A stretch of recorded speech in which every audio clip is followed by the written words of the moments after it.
yaitu bab 10, yaitu tentang basis data terdistribusi. Pokok bahasanya terdiri dari pendahuluan tipe basis data, arsitektur basis data terdistribusi, penyimpanan data pada sistem terdistribusi, manajemen katalog terdistribusi, variator terdistribusi, joins pada DBMS terdistribusi, optimasi query pada DBMS terdistribusi, mengubah data terdistribusi logging pada sistem terdistribusi, dan terakhir yaitu distributed recovery. Tujuan belajar memahami data DBMS terdistribusi dan DBMS terpusat, memahami arsitektur basis data terdistribusi, memahami penyimpanan data katalog data pada sistem terdistribusi, memahami query join dan optimasi query pada DBMS terdistribusi, memahami bagaimana mengubah data maupun logging data pada DBMS terdistribusi, memahami bagaimana penanganan kegagalan pada sistem terdistribusi.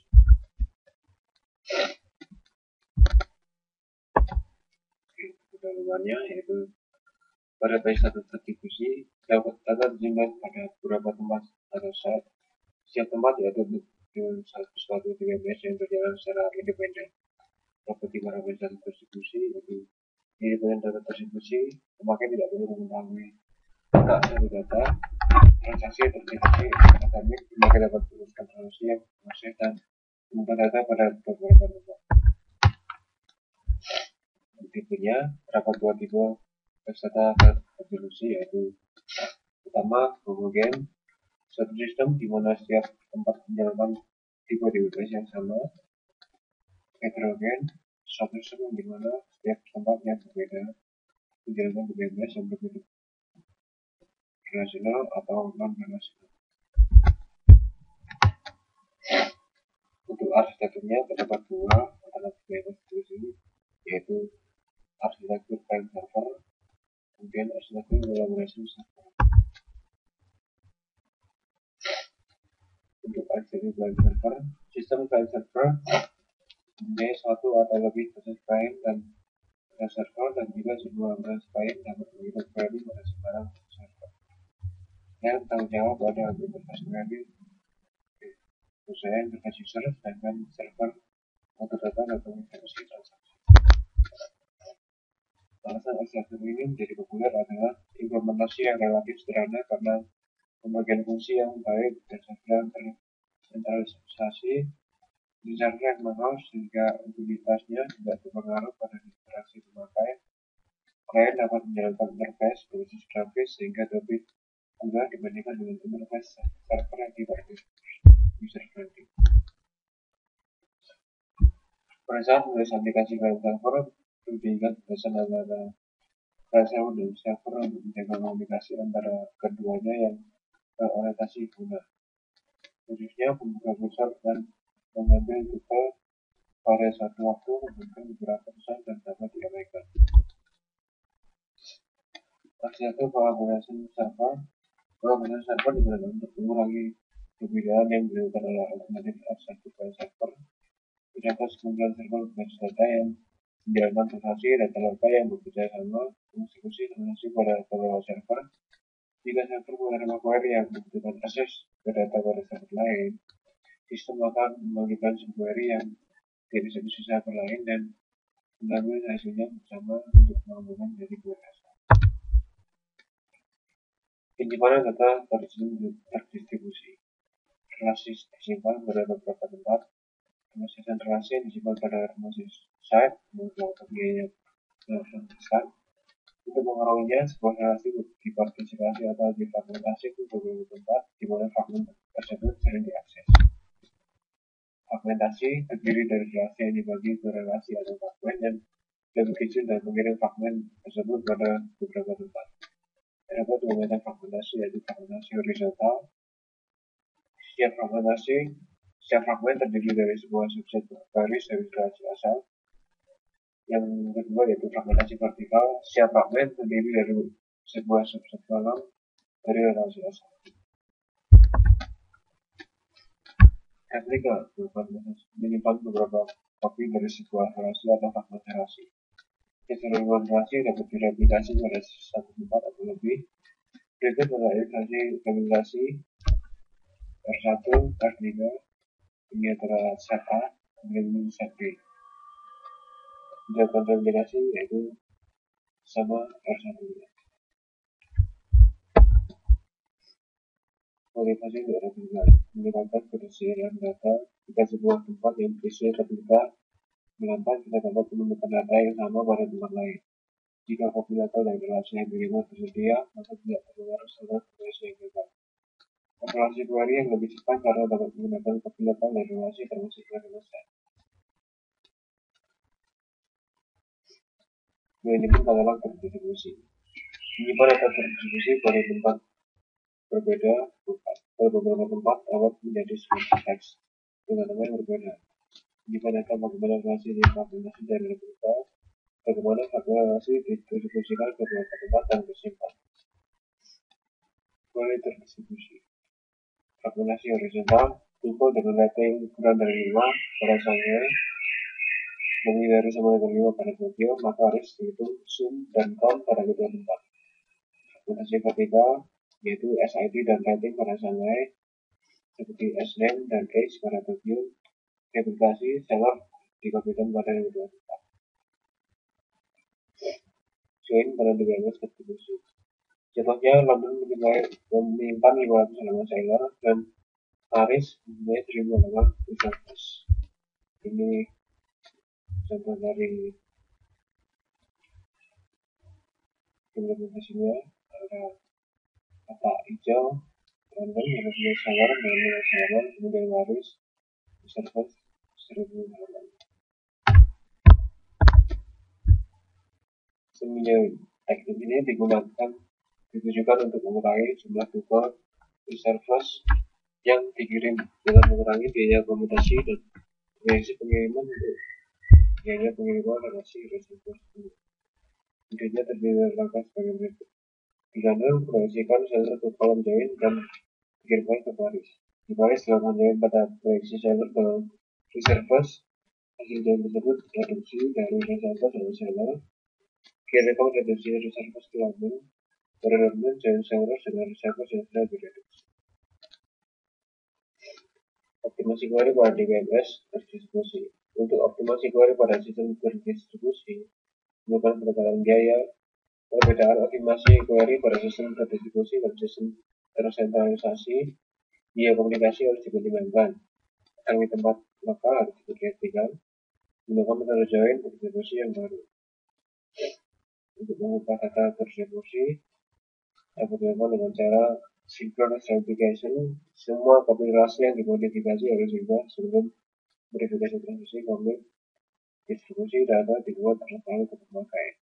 Asynchronous replication, copy dari sebuah relasi yang dimodifikasi hanya dibuat secara periodik. Copy yang berbeda akan keluar dari sinkronisasi. User harus waspada pada distribusi data untuk saat ini membutuhkan pendekatan ini. Synchronous replication, dua teknik untuk menjamin relasi terlihat nilai sama dengan copy.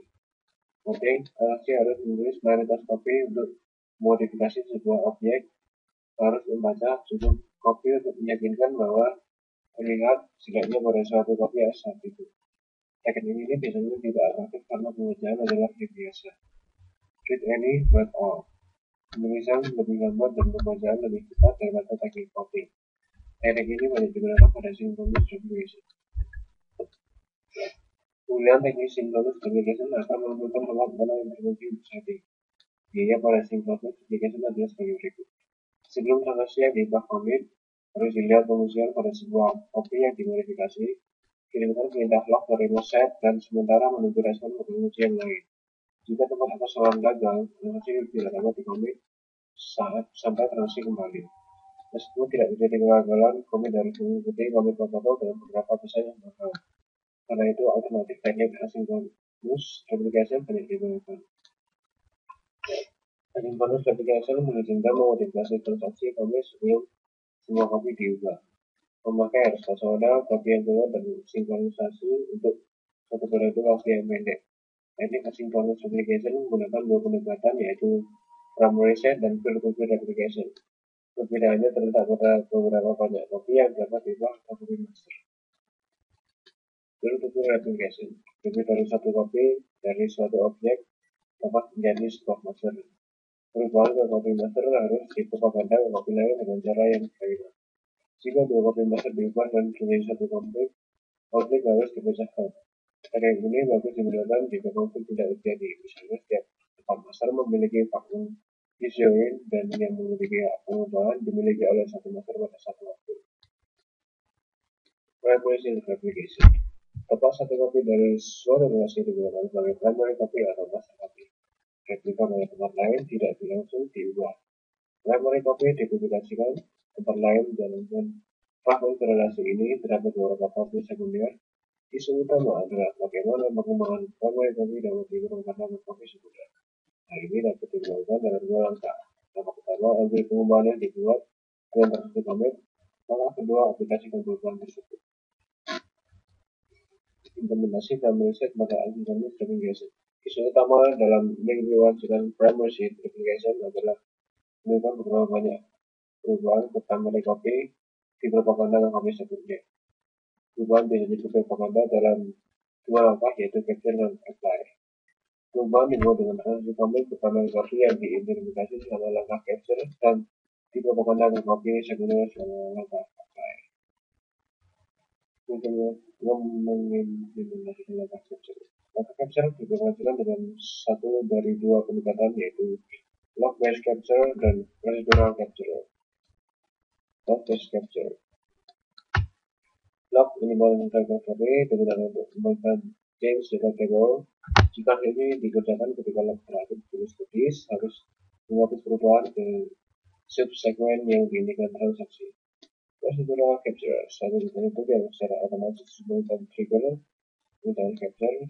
Implementasi capture dengan log-based capture lebih baik karena lebih mudah, lebih murah dan lebih cepat, tetapi harus mengambil detail dari probabilitas.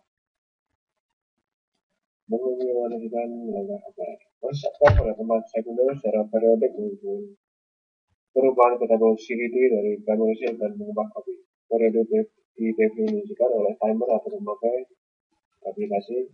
Replika dapat dipandang lebih dari durasi yang dimodifikasi. Jika hal ini terjadi, replika terdiri dari pengubahan tanggal material yang naik sebagai perubahan relasi. Long-based capture ditambah apply yang terus-menerus akan meminimalkan delay pada propaganda berubah. Procedural capture ditambah application driven apply merupakan cara yang fleksibel untuk perubahan proses. Logging berdasarkan terdistribusi untuk menangani pengujian objek pada beberapa tempat digunakan cara yaitu sentralisasi. Satu tempat melakukan semua pengujian dan membuka kunci untuk semua objek. Primary copy, semua pengujian untuk suatu objek dikerjakan pada tempat primary copy dari objek tersebut. Untuk pembacaan membutuhkan akses ke tempat terkunci, baik tempat di mana objek tersimpan. Distribusi penuh, pengujian untuk suatu copy dilakukan pada tempat di mana copy disimpan. Hal ini menguji semua tempat pada saat menulis objek. Distributed deadlock detection. Setiap tempat memiliki local graph.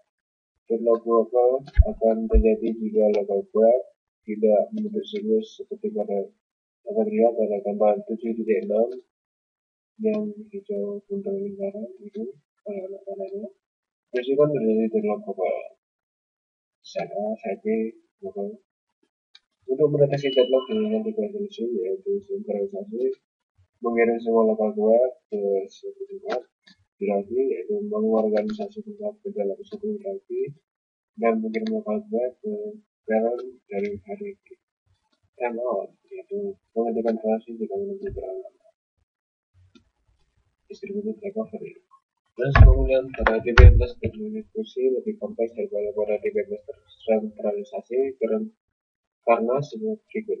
Terjadi kegagalan yang baru, misalnya sebuah komunikasi dan remote site. Jika sentralisasi dari suatu dimensi mengeksekusi tempat yang berbeda, semua atau tidak ada yang harus komit. Hal ini memerlukan komit berapa untuk melalui hal tersebut.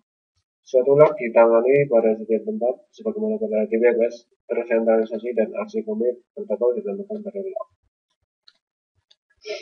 Tugas komit. Tempat di mana transaksi asal disebut koordinator, sedangkan tempat lain di mana transaksi mengeksekusi disebut subordinat. Jika sebuah transaksi ingin komit, maka koordinator mengirim pesan prepare ke semua subordinat. Subordinat memaksa menulis command log abort atau prepare dan mengirim suatu pesan no or yes ke koordinator. Jika koordinator menjawab pesan yes, maka koordinator memaksa menulis suatu rekaman log commit dan mengirim pesan commit ke semua subordinat. Sebaliknya, memaksa menulis rekaman log abort dan mengisi pesan abort. Subordinat memaksa menulis rekaman log abort atau commit berdasarkan pesan yang didapat. Kemudian mengirim pesan ke koordinator. Koordinator menulis rekaman log M setelah mendapatkan semua pesan X. Rasa setelah suatu kebenaran pada suatu tempat. Jika kita mempunyai rekaman log commit atau abort untuk RSVP, tetapi tidak mempunyai rekaman M, maka harus itu atau itu T. Jika tempat ini adalah koordinator untuk T, tetap kirimkan pesan commit atau abort ke subordinat sampai pesan X. Jika kita menyiapkan rekaman log RSVP, tetapi tidak commit atau abort, tempat ini adalah subordinat untuk T. Subordinat terus menghubungi koordinator untuk menemukan status T, kemudian menulis rekaman log commit atau abort itu adalah untuk T dan menulis rekaman log N. Jika kita tidak menyediakan rekaman log untuk T, secara segera akan dibawa rekaman untuk T. Tempat ini kemudian koordinator. Jika ya, subordinat mungkin memberi pesan. Jika koordinator gagal, subordinat yang memilih yes, dia akan memutuskan apakah commit atau abort sampai koordinator pulih. Pada saat itu T akan di-block.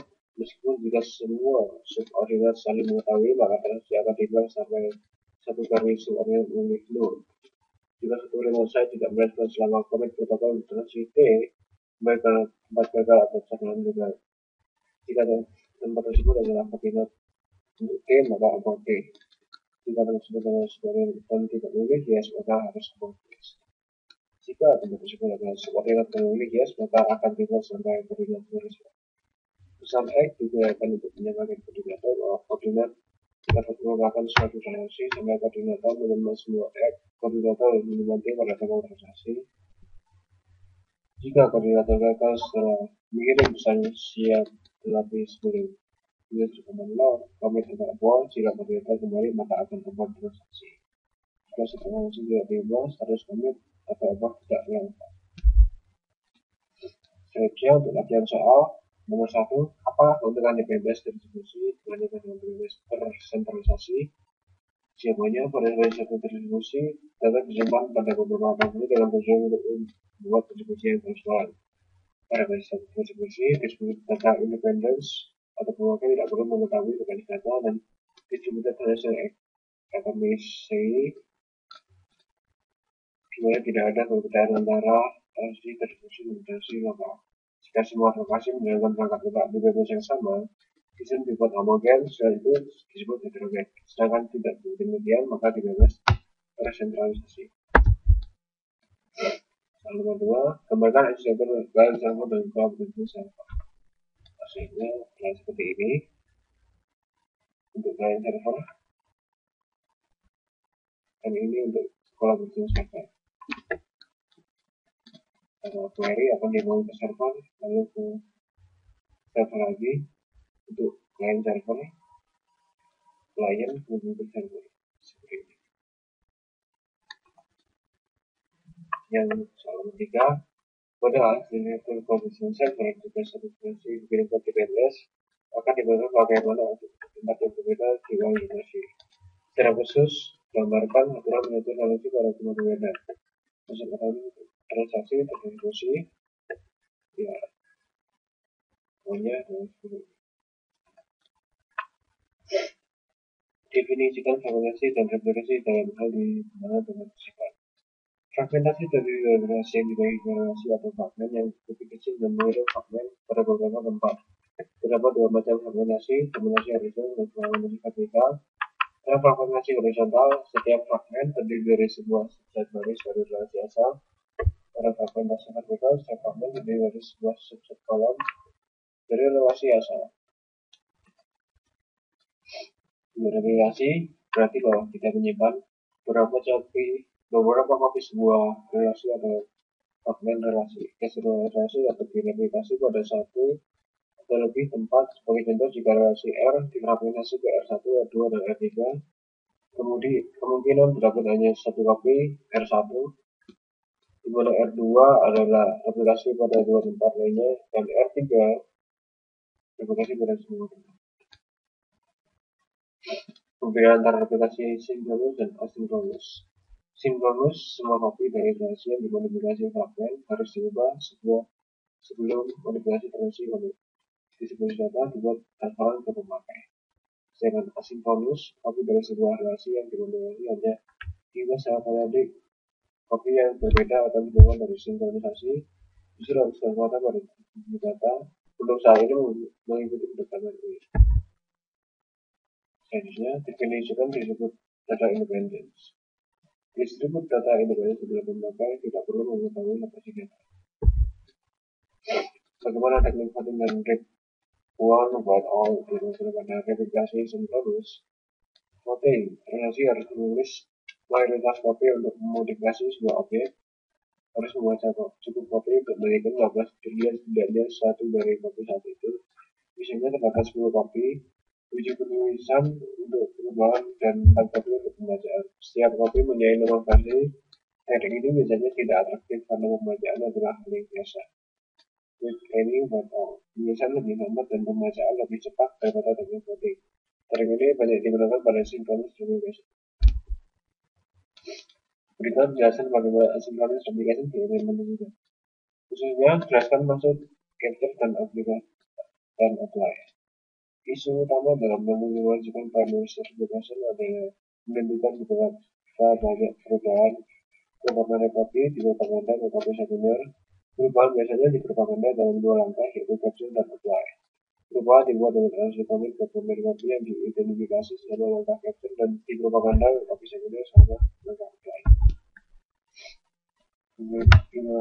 Capture. Capture diidentifikasikan dengan satu dari 2 pendekatan, yaitu log-based capture dan procedural capture. Log-based capture digunakan untuk pembangunan data table.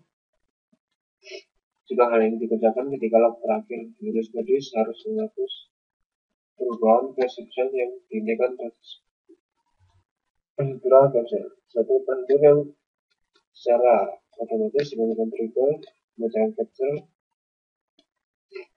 Press apply pada tempat sekunder secara periodik, maka kiranya perubahan ke tabel CDT dari nomor sheet dan mengubah kopi periodik didefinisikan oleh timer atau memakai aplikasi.